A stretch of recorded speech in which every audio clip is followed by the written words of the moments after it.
चुनांचे खुदावंद ने मुझे एक हफ्ता पहले बताया, यानी खौफ के मौजू के बारे में। इसलिए अब हमारे पास खौफ की आहट के बारे में एक जामे गुफ्तगू मौजूद है, जिसे हम पिछले साल काफ़ी हद तक देख चुके हैं। तकरीबन 1 साल से बेशक मैं जानता हूँ कि बहुत से लोग आगे बढ़ चुके हैं, और मैं आज आपको बताना चाहता हूँ कि आप इसके अंजाम पर नहीं हैं, बल्कि ये और भी बुरे होते जाएँगे। खौफ जिसे दुनिया में फैलाया जा चुका है, या बेहतर नहीं होगा बल्कि ये बद से बदतर होता जाएगा। बेशक ये एक हकीकत है, ये बहुत ही बुरा हो जाएगा। यीशु मसीह ने फरमाया कि आदमी का दिल खौफ से घबरा जाएगा। मतलब खौफ शिगाफ डाल देगा, क्योंकि खौफ एक ज़बरदस्त सबब पैदा करता है। आपको तकरीबन हर एक काम करने के लिए आमादा किया जा सकता है, जिसकी उम्मीद खौफ के अमल से भी नहीं की जा सकती है। इसलिए इसलिए मैं इसकी शुरुआत करने से पहले आपके सामने कुछ इसकी तारीफ़ें रखना चाहता हूँ, जो कि खौफ की मुख्तलिफ किस्में हैं। एक काबिल एहतराम खौफ है। मैं हकीकतन ऐसा नहीं कह रहा हूँ, और ना ही हैसियत देने वाले खौफ की किस्म को, जो ज़हनी बेचैनी को बयान करता है और आप ऐसा करना जारी रखते हैं, जबकि ये आपकी अपनी दिलचस्पी के खिलाफ होता है, क्योंकि ऐसा एहसास यही कहलाता है। आपकी ज़िंदगी में खौफ रोज़-बरोज़ बढ़ता जाता है। अब यहाँ मेरी खौफ की तारीफ़ यूँ है, किसी ऐसे यकीन की बुनियाद का खदशा कि कुछ ना कुछ ज़रूर बुरा होने वाला है। यह बड़ी सादा है। क्या ऐसा ही नहीं है जिसमें हम मुब्तला हो जाते हैं, वजह चाहे कोई भी हो, लेकिन हम ईमान रखते हैं कुछ ना कुछ बुरा होने वाला है। आए मैं आपको एक मिसाल देता हूँ। जब आप किसी खाली कमरे में रात को जाते हैं, जहाँ बहुत ज़्यादा अंधेरा होता है, और जिसके रोशनी वाले स्विच भी काम नहीं करते हैं, और आप खाली कमरे में मौजूद हैं जहाँ हर तरफ अंधेरा ही अंधेरा है, और फिर आप एक आवाज़ सुनते हैं। कमरे में आहट की आवाज़ का हरगिज़ मतलब नहीं है कि वहाँ कुछ बुरा होने वाला है। खौफ हमारे यकीन को बढ़ाता है कि कुछ ना कुछ बुरा होने वाला है, और दूसरी तरफ जो सही है वो सही है। यानी ईमान क्या है? ईमान यकीन करना है कुछ ना कुछ ज़रूर अच्छा ही होगा। आमीन। इसलिए आपके मंशूर की एक तरफ खौफ है, जबकि दूसरी तरफ आप ईमान रखते हैं, और इस सब के दरमियान आप खुदा से ये सुनते हैं कि बगैर ईमान के उसको पसंद आना नामुमकिन है। अब जबकि मैं सहीफों को देखने वाला हूं, तो मैं खुदा के मासी में किए गए ज़बरदस्त कामों से शुरुआत करूंगा। मैं तस्लीम करता हूं कि खुदा हमारे खौफ से खुश नहीं है। सिर्फ नए अहदनामा के अंदर खुदा अकेला ही 94 दफ़ा खौफ के साथ निपटता है, जबकि हम बड़ी आसानी से खौफ में उलझ जाते हैं। जब खुदा का फरिश्ता यूहन्ना बपतिस्मा देने वाले के बाप ज़िक्रिया पर नाज़िल हुआ, तो सबसे पहली बात जो फरिश्ता ने उससे कही, खौफ न कर। जब फरिश्ता ख्वाब में यूसुफ पर ज़ाहिर हुआ, तो तब भी फरिश्ते ने बिल्कुल ऐसा ही कहा, खौफ न कर। उन्होंने जो पहली बात कही, खौफ न कर। जब यूहन्ना पितमस के जजीरा पर था, जहां उसने मुकाशफा पाया, यीशु के पहले अल्फाज ये थे, खौफ न कर। हम खौफ का शिकार होते हैं, लेकिन खुदा ने हमें खौफ की रूह नहीं दी है। उसने हमें ईमान अता किया है। उसने हमें तरक्की करने, बढ़ने के लिए कीमती तोहफे अता किए हैं, ताकि हम हमेशा ईमान रखें कि जरूर कुछ ना कुछ बेहतरी होगा। ठीक है, सारी दुनिया पागल हो रही है, मुझे परवाह नहीं है, क्योंकि कुछ ना कुछ जरूर अच्छा होने वाला है। मैं इस पर ईमान रखता हूं। बस हम खौफ को इस तरह देखते हैं जैसे हम ख्याल करते हैं। इस हफ्ते मैं वापस पीछे जाना चाहता हूँ, जहाँ से ये शुरू हुआ था, जहाँ से ये पागल खौफ हुए साख्ता गैर इरादतन आया था। तवज्जो और तरजीह जो हकीकतन ईमान रखती है कि ज़रूर बुरा होगा, बजाय इस बात पर ईमान रखने के ज़रूर कुछ ना कुछ अच्छा ही होगा। क्या आप आज मेरे साथ हैं? लिहाजा मैं वापस मासी में असली गुनाह की तरफ जाऊंगा। मेरा ख्याल है कि आदम ने, आए ज़रा जल्दी से इस हवाले को पढ़ते हैं। पैदाइश की किताब बाब 3 आयत 9। और आप में से अक्सर इस कहानी को जानते हैं कि आदम को बाग अदन में रखा गया था, और उसको बताया गया था कि तू इस दरख्त के फल को मत खाना, लेकिन आदम और हवा ने उस फल को लेकर खाया, और फौरन उनकी फितरत बदल गई, और उन्होंने खुदा की आवाज़ को सुना जो उनसे बाग में मिलने ठंडे वक्त में आता था। वो जानते थे कि वो बदल चुके हैं, वो जानते थे कि उनकी फितरत बदल चुकी है, क्योंकि उन्होंने अपने नंगेपन को छुपाने के लिए अंजीर के पत्तों की लुंगियां बनाकर पहन रखी थी। पैदाइश 3 बाब आयत 9 फरमाती है कि तब खुदावंद खुदा ने आदम को पुकारा और उससे कहा कि तू कहाँ है। और आदम ने कहा कि बाग में मैंने तेरी आवाज़ सुनी और मैं डरा, क्योंकि मैं नंगा था और मैंने अपने आप को छुपाया। अब यही वो सब है जो खौफ हमारे साथ करता है। तख्लीक में वाहिद खुदा है जो आदम की मदद कर सकता था, जबकि आदम ने अपने आप को खुदा से छुपाया था। ये आपको ऐसा करने पर राज़ी कर लेता है जिसमें आपकी कोई दिलचस्पी नहीं होती है। लेकिन मैंने इसकी वजह की तलाश की कि आदम के गिरने से पहले खुदा तमाम जानदारों को उसके पास लाया ताकि वो उन सब के नाम रखे। और उसने कहा कि ये एक गैंडा है, और उसने कहा ये एक गैंडा है, ये गौरीला है। उसने दूसरी इस्लाम इस्तेमाल की, लेकिन यहाँ सिर्फ अंग्रेजी में बता रहा हूँ। ये गौरीला, ये एक रीछ है, जबकि उनमें से बाद जानवर खौफनाक भी थे। लेकिन हमें आदम के दिल के अंदर के खौफ के मुतल्लिक नहीं बताया गया है। उसने हशरात के भी नाम रखे, जबकि हशरात काफी खौफनाक होते हैं। अगर आप किसी कीड़े को लें और उसको बड़ा कर ले तो वो मॉन्स्टर बन जाते हैं, लेकिन फिर भी उनका कोई खौफ आदम के दिल में नहीं था। लेकिन हकीकी गुनाह के बाद वो खौफ सदा था अपने खालिक की आवाज की वजह से। और यही आदम की फितरत कहलाती है, और जो हम सब के अंदर है, जिसकी वजह से हम बहुत जल्दी डर जाते हैं। हम बड़ी आसानी से सोच लेते हैं कि कुछ ना कुछ बुरा होने वाला है। क्या आप जानते हैं कि वो टीवी पर क्यों ऐसे इश्तिहारात चलाते हैं? ताकि आपको बताया जा सके कि दुनिया में हजारों लाखों लोग सुस्त टांगों के सिंड्रोम का शिकार हो गए हैं। आप टीवी पर सुस्त टांगों के सिंड्रोम के मतलब देख चुके हैं? और जितनी जल्दी आप सुनते हैं, आप कहते हैं कि आप जानते हैं कि मेरी टांग में से भी सारा दिन ऐसी ही आवाजें आती रहती हैं। या जैसे ही आपको दर्द होती है और आप अपने बिस्तर पर लेट जाते हैं तो कहते हैं, ओह मेरे खुदा, ये कैंसर है। ऐसा सोचना हमारे लिए आसान बन जाता है कि कुछ बुरा होने वाला है। लेकिन अपने दिमाग को नया बनाने के लिए चाहिए कि ऐसा सोचने की बजाय खुदा पर ईमान रखते हैं। मैं ईमान रखता हूं कि हमेशा अच्छा ही होता है। देखिए, हमारे इर्द गिर्द लोग ज्यादातर मौत के खौफ का शिकार होते हैं। मैं भी मौत से डरता हूँ। ठीक है, मौत के वसीला से कुछ बुरा नहीं होगा, ना ही मेरे साथ और ना ही खुदा के लोगों के साथ। कुछ ना कुछ अच्छा ही होता है, और हमें हमारे ज़हनों को नया बनाने की इजाजत देनी चाहिए। लेकिन इन सब के लिए आपको पुरानी बातें बुलानी पड़ेंगी, ताकि पुरानी गलतियां जाती रहें, ताकि उनकी यादें जाती रहें जो गले लग चुकी हैं। खुदा पर ईमान रखें, उसके कलाम पर ईमान रखें, जो कुछ वो फरमाता है उस पर ईमान रखें। आदम ने खुदा की आवाज सुनी। उसने कहा कि मैं डर गया। जबकि खुदा ने पूछा, आदम तू कहाँ है? मैं डर गया था। जाने कितनी जल्दी हम डर जाते हैं। और फिर नतीजतन उसने अपने आप को पाक शख्सियत से छुपाया जो उसकी मदद कर सकता था। और बहुत दफा आप और मैं बिखर जाते हैं और खौफ से घबरा जाते हैं, जो कि मुनासिब नहीं होता है, जो कि काबिल इस्ताइश नहीं होता है। और हम वो करते हैं जो ज्यादा नुकसान की वजह बनता है, बरक्स इसके कि अगर हम सिर्फ खुदा पर ईमान रखेंगे कि वो हमारी जिंदगी में जरूर अच्छा काम करेगा, जैसा कि यहाँ है। और मैं जानता हूं कि ये बड़ी बात है, लेकिन पास्टर लिंगल साहब, अगर मैं मर जाता हूं तो फिर क्या होगा? आपका क्या मतलब है? यानी कि अगर आप मर जाते हैं तो क्या होगा? ये ये ऐसा ही है, ये जीत है अगर ऐसा हो जाता है। लेकिन चाहे मैं मरूं या जीऊं, मैं तो बस मसीह के नाम की तमजीद करूंगा। क्यों आप अपनी सारी जिंदगी खुद को जकड़ लेते हैं? इसलिए कि मौत का खौफ आप पर तारी रहता है। बरक्स ये कि आप आगे बढ़ें और अपनी सारी जिंदगी गुजारें, और जब मरने का वक्त आ जाए तो मर जाएं। लेकिन मैं मरने वालों की माने नहीं चलूंगा। मैं बिल्कुल नहीं मरूंगा, जबकि मैं तो जीता रहूंगा। जी हाँ, खौफ हमारा मसला है। अब मैं चाहता हूं कि आप इस वाकया को देखें जब यीशु अपने शागिर्दों के साथ थे, क्योंकि बाज दफा हम सोचते हैं कि ये दुनिया है। मैं आज दुनिया से मुखातिब नहीं हूं, बल्कि मैं खुदा के लोगों से बात कर रहा हूं। और खौफ खुदा के घर में एक बड़ा मसला है। ये मसला मसीही लोगों के अंदर है। और मैं आज यहाँ आपके साथ खौफ से लड़ने के लिए मौजूद हूँ और बताता चलूं कि खुदा आपके खौफ से खुश नहीं है। अगर ये मुनासिब नहीं है, अगर ये काबिल दलील नहीं है, तो फिर क्यों ऐसे जिंदा रहते हैं? आप क्यों इसका बोझ उठा रहे हैं? आप क्यों इसके साथ बंधे हुए हैं? मत्ती की अंजील बाब 8 आयत 23। यीशु कश्ती में सवार थे, वो अपने शागिर्दों के साथ थे, और वो फरमाते हैं कि जब यीशु अपने शागिर्दों के हमरा कश्ती में दाखिल होते हैं। आए अभी यहाँ थोड़ा आहिस्ता से गौर करें।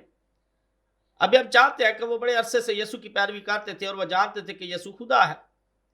वो उसके मौजज़ात को देख चुके थे, वो उसकी कुव्वत को देख चुके थे, और इसलिए वो यीशु के पीछे चलते हुए कश्ती में सवार हो गए थे। वो जानते थे कि यीशु कश्ती में मौजूद है। मौत से करने वाला खुदा इंसानी जिस्म में उनके साथ कश्ती में मौजूद है। और ये फरमाती है कि झील में ऐसा बड़ा तूफान है कि कश्ती लहरों में छुप गई, मगर वो यानी यीशु सोता था। दूसरे लफ्जों में, वो गैर मुतहरिक था, यानी वो इस खतरे के दौरान कोई खास काम नहीं कर रहा था जब झील में तूफानी लहरें मंडला रही थी। और एक हकीकत के पेश नज़र अमूमन इंसान अपने दिल में डरना शुरू हो जाता है। और ये फरमाती है, और उसके शागिर्दों ने उसके पास आकर उसको जगाया और कहा कि ए खुदावंद हमें बचा, हम हलाक हुए जाते हैं। उसने उनसे कहा, डरते क्यों हो, ए कम एतकाद हो। अभी इसको समझे। वो सो रहा था और उसे गहरी नींद से जगाया गया था। हवा चल रही थी, तूफान बिखरा हुआ था, बल्कि हर एक चीज डामाडोल थी। जब वो जागा तो उसने सबसे पहले तूफान को थमने का हुक्म नहीं दिया, बल्कि उसने पहले अपने शागिर्दों की मजम्मत की। अगर तूफान शदीद बढ़ जाता है और वो कुछ नहीं करता, तो उसने कहा कि तूफान के दरमियान में जब तूफान आओ तो फिर डरना आसान नहीं होता है। देखिए, अगर मुल्क में कोई डरने वाला ना हो तो फिर बहादुर बनना आसान लगता है, क्योंकि फिर हर कोई बहादुर ही होता है। और उसने अपने शागिर्दों से कहा कि क्यों, ऐसी क्या वजह है कि हर कोई घबराया हुआ है? क्या तुम नहीं जानते कि मैं खुदा हूं? तुम जानते हो कि मैं कश्ती में ही हूं। तुमने मेरी कुवत को देखा है। इसलिए वो उनसे इस सवाल के जवाब की उम्मीद करता है, तुम क्यों इतने खौफजदा हो? और मैं ईमान रखता हूं कि खुदावंद आज भी अपने लोगों से यही पूछ रहे हैं, क्यों हम इतने डरे हुए हैं? क्या हमारा ईमान इतना छोटा है? ये इसके मुतल्लिक नहीं है कि हम ईमान रखते हैं या कि नहीं, बल्कि हमारा ईमान इतना काफी नहीं है जो हमें खौफ के दौरान पुरसकून बना सके। अभी यहाँ खुदा के मुतल्लिक एक बात देखिए, खुदा हमेशा आपको आजमाएगा। सिर्फ होंठों की सताइश से काम नहीं चलेगा। होंठों की सताइश हम सब मजबूती से इकरार करते हैं जब तक खौफ नहीं टकराता। अभी यहां आप सबसे मेरा एक सवाल है, हम ऐसे वक्त में से गुजर चुके हैं जो हमें पिछले 18 महीनों से खौफ सदा कर चुका है। क्या फर्क है आपके रद्दे अमल में? क्या फर्क है उस गली में खड़े गुनहगार की निस्बत जो खुदा को नहीं जानता है? आप कैसे मुख्तलिफ हैं? आपका कैसा रद्द अमल है इन खौफनाक हालात के मद्देनजर जिनमें हम मौजूद हैं, यानी एक गैर निजात याफ्ता शख्स की निस्बत? और मेरा ख्याल है कि बहुत से वाकयात के अंदर कुछ भी मुख्तलिफ नहीं होता है, क्योंकि हम अपने खौफ को चैलेंज नहीं करते, बल्कि हम इसे कबूल करते हैं और फिर चलते रहते हैं। और हम खौफ के सबब से अपने घुटनों के बाल होकर दुआ करते हैं, खुदा रास्ता बनाता है। खुदा रास्ता बनाता है, लेकिन खुदा ऐसे हालात को इजाजत देता है, बिल्कुल जैसे ये अब है। क्या आप जानते हैं कि यसू नहीं जानता था कि बाहर तूफान है? वो जानता था कि बाहर जबरदस्त तूफान मौजूद है, लेकिन कुछ भी करने से पहले वो मुखातिब होता है बिल्कुल इसी वक्त, तूफान के दरमियान में, खौफ के बिल्कुल दरमियान में। खुदावंद आपसे और मुझसे पूछेगा, क्यों? आप क्यों इतने खौफसदा हैं? या आपका ईमान इतना नाकाफी क्यों है? और फिर हवाला बताना जारी रखता है कि उसने पहले उनसे सवाल पूछा और फिर वो उठा, और फिर वो उठा। अब इस बात को समझे, मैंने इसे अभी देखा है। लिहाजा वो कश्ती की पिछली तरफ ऊंचे हिस्से में मौजूद था, जहां वो लेट कर सो रहा था, और वो चिल्ला चिल्ला कर क्या उठ के, ऐ खुदावंद हमें बचा, हम हिलाक हुए जाते हैं। वो हत्ता के ना ही बैठा ना ही खड़ा हुआ, बल्कि उसी हालत में उसने उनसे पूछा कि तुम डरते क्यों हो? फिर वो उठा और हवा और पानी को डांटा और बड़ा अमन हो गया। जब सब कुछ पहले से ठीक हो जाता है तो फिर बहादुर बनना बड़ा आसान लगता है, लेकिन यह उस वक्त होता है जब हर कोई खौफ से भरा हो और फिर ईमान हकीकतन चमक उठता है। और तब ईमान जिसके मतलब आप कह सकते हैं कि यही हकीकी ईमान है, जब हर कोई खौफसदा नजर आता है, और जो ही आप पीछे की जाने बढ़ते हैं और खुदा की जबरदस्त तहरीक को देखते हैं जो पुराने अहदनामा में नजर आती है, और आप खुदा की सही शक्ल को पा लेते हैं और ऐसे वाक्य को उन्हें देते हैं जिसके वसीले से हर कोई हिल जाता है और खौफ में चला जाता है, और तब मर्द और औरतें ईमान के वसीला से खड़ी हो जाती हैं। वापिस इब्रानियों पर नजर करें, जब वो मिस्र से निकले थे, खुदा मूसा के वसीला से फिरौन के साथ निपट रहा था, जब वो बार बार कह रहा था कि मेरे लोगों को जाने दो। और इसके मतलब बाज लोग कहते हैं कि खुदा ने 6 से 8 माह तक पूरी कौम को दिवालिया करके रख दिया था, यानी उसने पूरी कौम को तबाह कर दिया था जिन्होंने इब्रानी को अपने कब्जा में कर रखा था। लिहाजा बिलाखिर फिरौन ने उनसे कहा कि आप जा सकते हैं, बराए मेहरबानी चले जाए, सोना ले लो, चांदी ले लो, बस चले जाओ। और फिर वो चले गए, वो फतह के साथ चले गए, और वो सब फतहमंदी के साथ आगे बढ़ गए, और वो नारे लगाते हुए आगे बढ़ गए जब तक वो बहरे कुलसम के पास पहुंच ना गए। और जो ही वो बहरे कुलसम की तरफ बढ़े, और मेरा मतलब है कि चूंकि वो समुद्र में से आगे गुजर नहीं सकते थे, और उन्होंने पीछे मुड़कर देखा कि मिस्रियों की फौजें अपने रथों के साथ आ रही हैं। अब क्या आप इस तरह सोचते हैं कि क्या खुदा नहीं जानता था कि फिरौन बिल्कुल इस तरह करेगा? खुदा ने ऐसा ही होने दिया, उसने ऐसा होने दिया।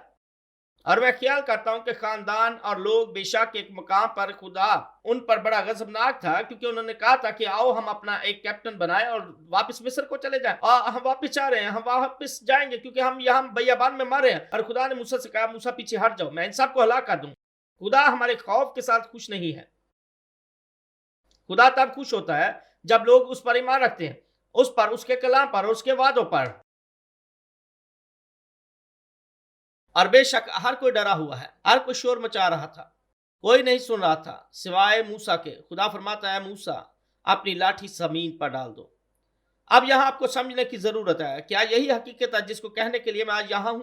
आपके खौफ के दरमियान, आपके खौफ के बीचों बीच जब खौफ गलबा पा जाता है, तब आप महसूस करते हैं कि आपको इसके खिलाफ लड़ना चाहिए। आपको हमेशा समझने की जरूरत है कि सारी कायनात का खालिक आपसे मोहब्बत करता है।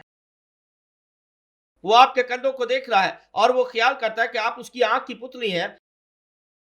और अगर ऐसे ही हो जाता है, यानी उसे मुआवजा करना चाहिए जैसे उसने मूसा को करने का हुक्म दिया कि अपनी लाठी समुद्र पर मार, समुद्र दो हिस्से हो गया और वो उसकी मट्टी में से गुजर कर नहीं गए थे बल्कि खुश जमीन पर से। मेरा मतलब है कि उसने पानी को मट्टी में से भी दूर कर दिया था, लिहाजा वो मट्टी पर से गुजर कर गए। हालेलुया। और वही खुदा, वही हकीकी खुदा आपको और मुझे इस वक्त देख रहा है। हत्ता कि कौम की इन सारी उलझनों के दरमियान और सारी दुनिया की उलझनों के दरमियान, क्योंकि मेरे मुकद्दस हो, ये कभी भी बेहतर नहीं होंगी। आप जो कुछ होता हुआ अभी देख रहे हैं वो सब बद से बदतर होता जाएगा जब तक मुखालिफ मसीह का निजाम नहीं आ जाता। और आप हैवान की आदत के बगैर ना तो कुछ खरीद सकते हैं और ना ही फरोख्त कर सकते हैं। यही है जिसके मतलब बाइबल मुकद्दस बताती है और जो होने जा रहा है। यही है। मैं जानता हूं आप ऐसा सुनना पसंद नहीं करते, लेकिन यही सब कुछ होने जा रहा है। इसलिए आपको इसे जांचने की जरूरत है, यानी क्या आप ईमान के वसीला से चाह रहे हैं या क्या आप फिर अपने खौफ में घबरा कर चले। ये ऐसी बात नहीं है कि आप मर जाएंगे या जीते रहेंगे, बेशक आप मर जाएंगे। यही असली सवाल है। देखिए, सूरत कभी बेहतर नहीं होगी। सोचिए मत तक कि अगर बाइडेन अपना दफ्तर छोड़ देते हैं, ये कभी भी बेहतर नहीं होगा, क्योंकि ये मिस्टर बाइडेन की गलती नहीं है, बल्कि ये ताकतवर कूफते हैं इन मनाजर के अकब में। कोई कहेगा कि बताएं कि ऐसे कौन से सियासतदान है। ऐसा नहीं है, बल्कि ये रूहानी बुराई की कूफते हैं जो पूरी उम्मत पर छाई हुई हैं और शैतानी पॉलिसी को मुसल्लत कर रही हैं। और ऐसा बिल्कुल नहीं है कि आप इनके खिलाड़ियों को बदल सकें, बल्कि ये सब वही होने जा रहा है जब तक हम किसी एक को खड़ा होते हुए नहीं देखते जो इसराइल के साथ 7 साल अमन मुआहदे को कायम करेगा। वो मुखालिफ मसीह है। ये वही है जिसकी बाइबल मुकद्दस बताती है कि वो आ रहा है। और ये अब इस वक्त से लेकर उस जगह तक आदमियों के दिल नाकाम हो जाएंगे। वो जल्दी गिर जाते हैं क्योंकि वो बहुत जबरदस्त खौफ के नीचे हैं।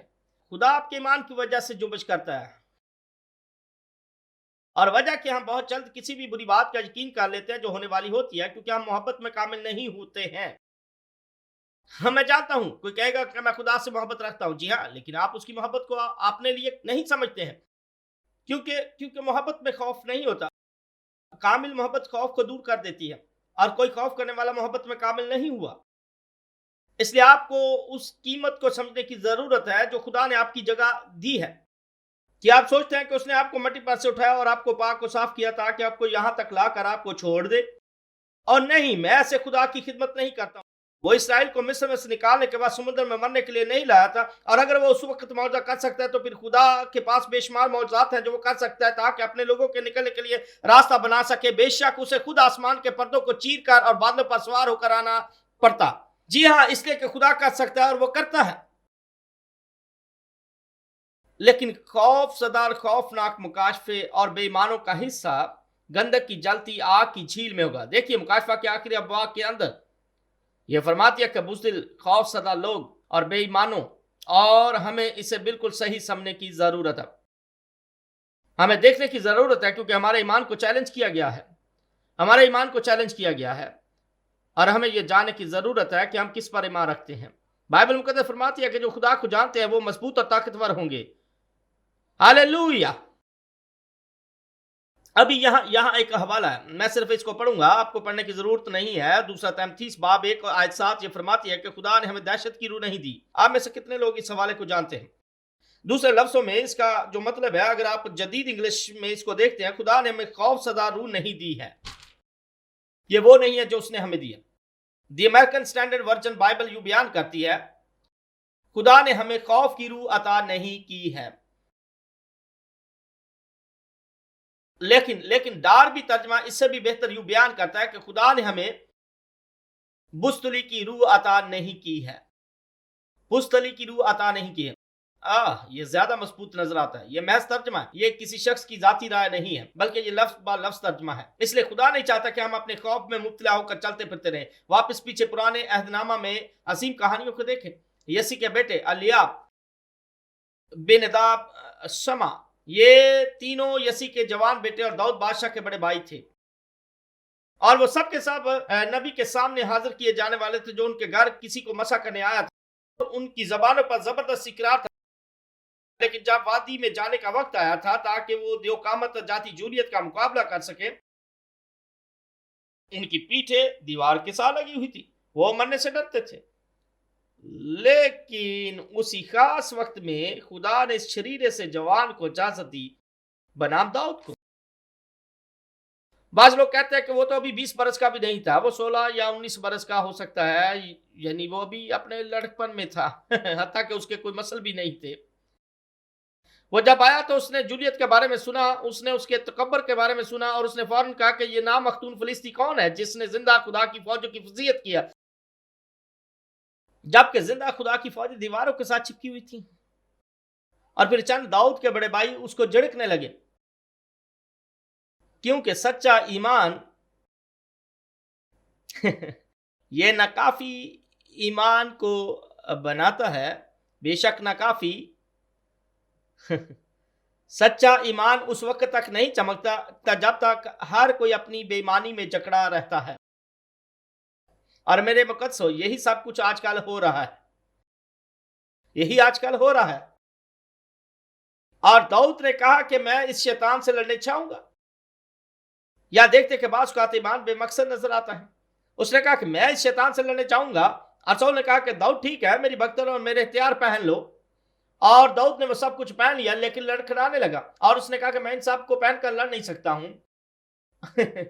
और फिर वह नाले के पास चला गया और 5 चिकने चिकने पत्थर उठा लिए। अभी यहां आप एक 9 उम्र लड़के को देखते हैं जो देव कामिल शख्स की तरफ बढ़ रहा है, कुछ पत्थरों और अपने फलाखट के साथ, जबकि यह शख्स सर से लेकर पांव तक लोहे में लिपटा हुआ था, जरा बख्तर से लेस था, उसके पास तलवार थी, और सारा इसराइल को शक नहीं कि यह सब माजरा देख रहा था, और वो सोच रहा था कि क्या दाऊद इस शख्स को मार गिराएगा, वो उसके हाथों कुचला जाएगा। क्योंकि जो कुछ उन्होंने देखा वही कुछ आप और मैं खौफ के दौरान देखते रहते हैं। उन्होंने सब कुछ फितरती देखा, लेकिन दाऊद जो ही उस वादी जंग में दाखिल हुआ, खुदा दाऊद के साथ वादी जंग में दाखिल हो गया। हालेलुया। वो उस वादी जंग में जो ही दाखिल हुआ और उसने अपने फलाखन को घुमा कर मारा, और यह खुदा था जिसने उस पत्थर की सिम्मत को दियोकामत के माथे पर मार डाला। सब भाइयों में हमेशा खुशामदीद नहीं कहा जाता। ऐसे लोग मौजूद हैं जो गलतियां करते हैं क्योंकि आप खौफसदा नहीं हैं। और अब ये सब कुछ ठीक है, और अगर मैं शैतान से खौफसदा नहीं हूं तो आप जानते हैं कि मैं आपसे नहीं डरूंगा।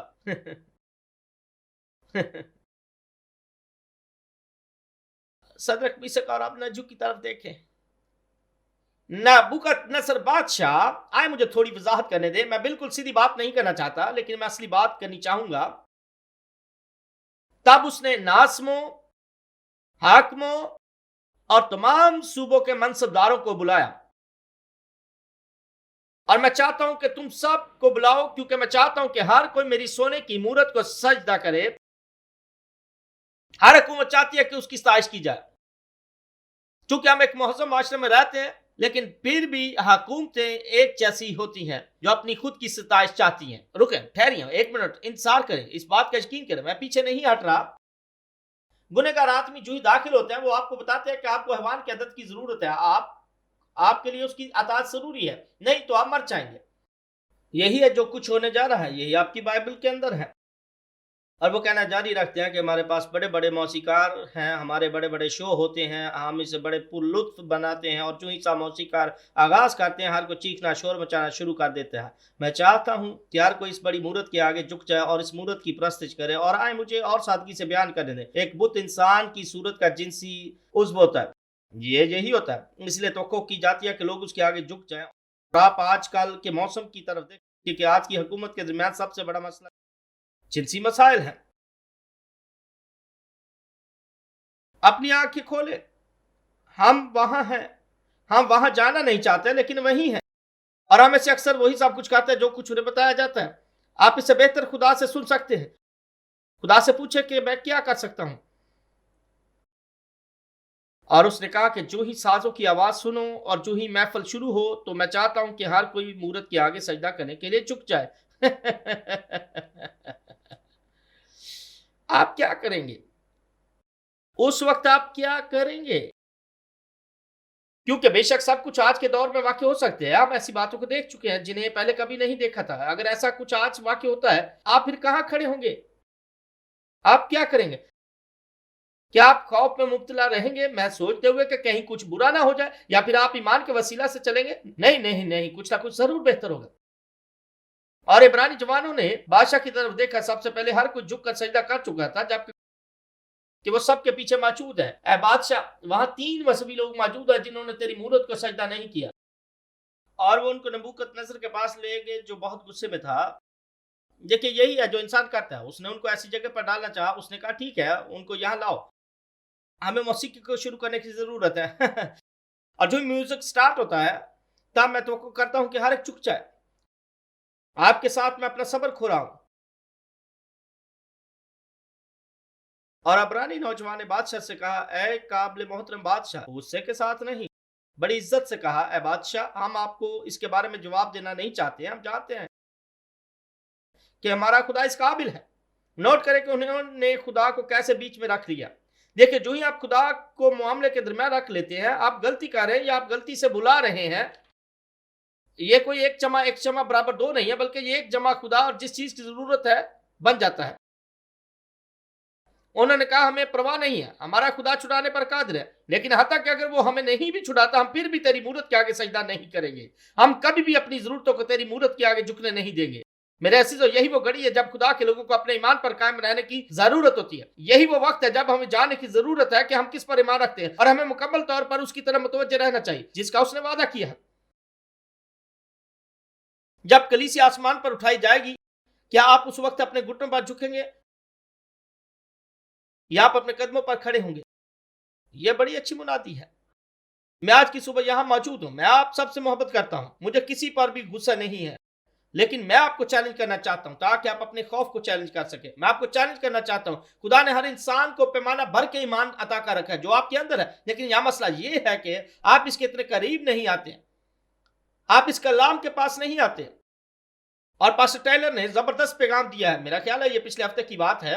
वक्त बहुत तेजी से गुजर रहा है।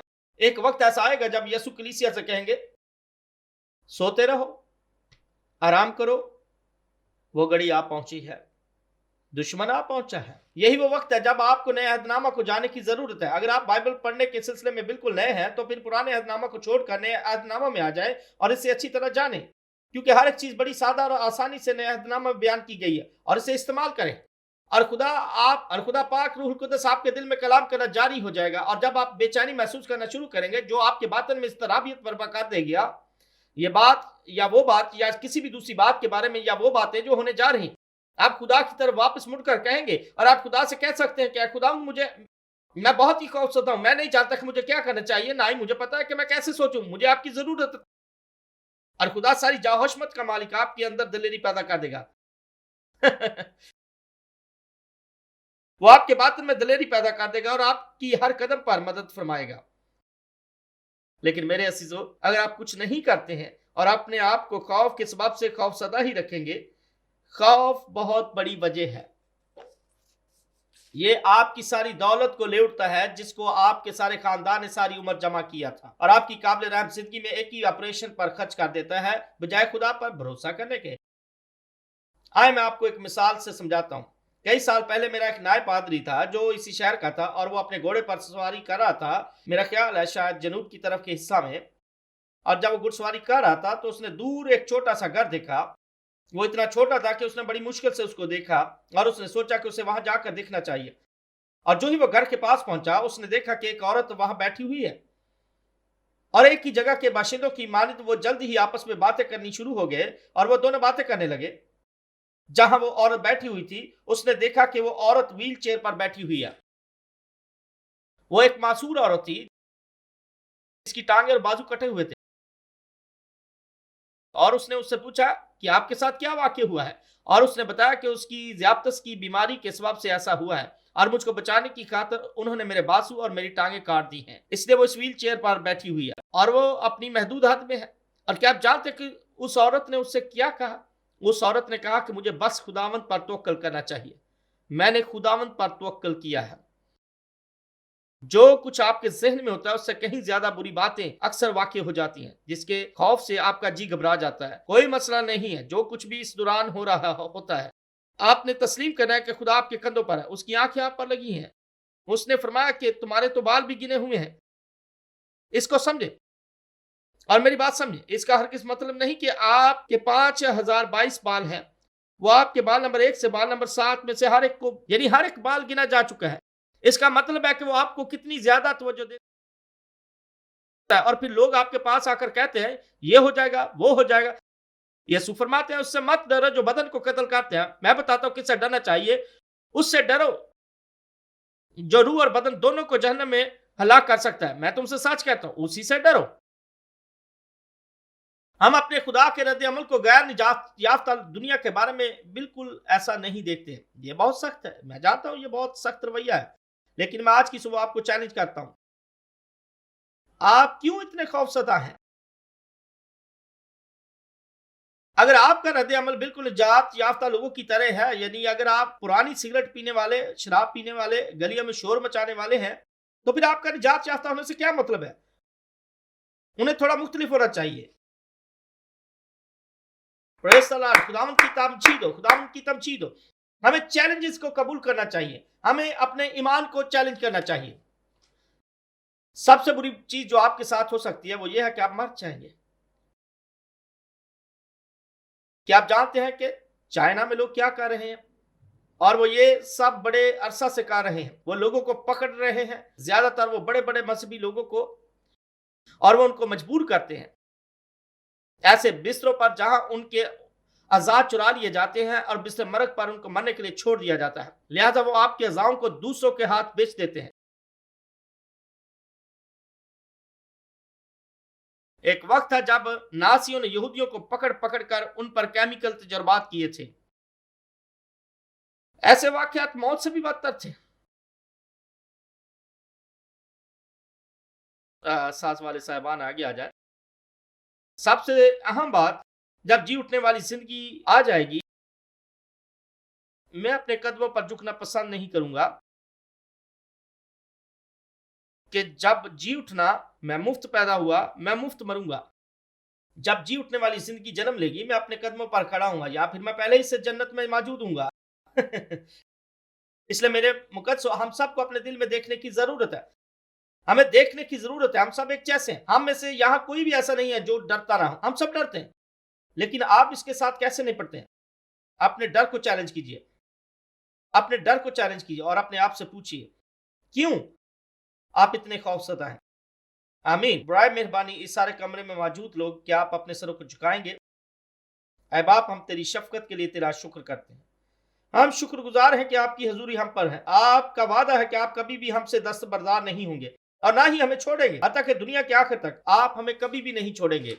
ऐ खुदा, हमारी मदद कर ताकि हम तुझ पर भरोसा कर सके। हमारी मदद फरमा के हम ईमान रख सके, हत्ता कि अपने आखिरी सांस तक हमारी मदद कर ताकि हम तुझ पर तवक्कल कर सके। कि जब खौफ का गलबा हम पर छाए,